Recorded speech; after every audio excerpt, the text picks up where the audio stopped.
Point of इन्फॉर्मेशनच्या माध्यमातून मी आपल्या सभागृहाला एक माहिती देण्यासाठी आज इथं उभा आहे। माझ्या इथं वसमत येथील चौघेजण चारठाण्याजवळ जिंतूर ते चारठाणा रोडवर गणेशपूर पाटीजवळ एका वळण रस्त्यावर रविवारी काल दुपारी 1:30च्या सुमारास स्विफ्ट गाडीमध्ये आणि मिनी बसचा एक समोरासमोर भीषण अपघात झाला। हिंगोली जिल्ह्यातील वसमत येथील सय्यद आबेद अली सय्यद महबूब अली हे आपल्या कुटुंबियासह ईद निमित्त बहिणीला भेटण्यासाठी जात होते। जात असताना 17 सीटर मिनी बस सोबत त्यांचा खूप मोठा ॲक्सिडेंट झाला आणि एकाच कुटुंबातील जवळपास 4 जण त्याच्यामध्ये मृत्युमुखी पडलेले आहेत।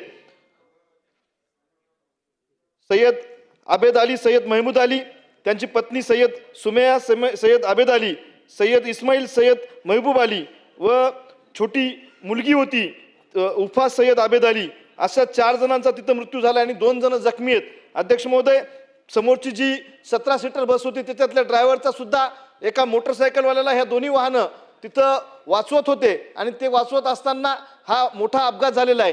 मी आपल्या मार्फत सरकारला विनंती करणार आहे की यांच्या कुटुंबियाला व ज्या अपघातामध्ये जखमी झालेत त्यांच्या कुटुंबियाला सुद्धा आर्थिक मदत मिळाली पाहिजे।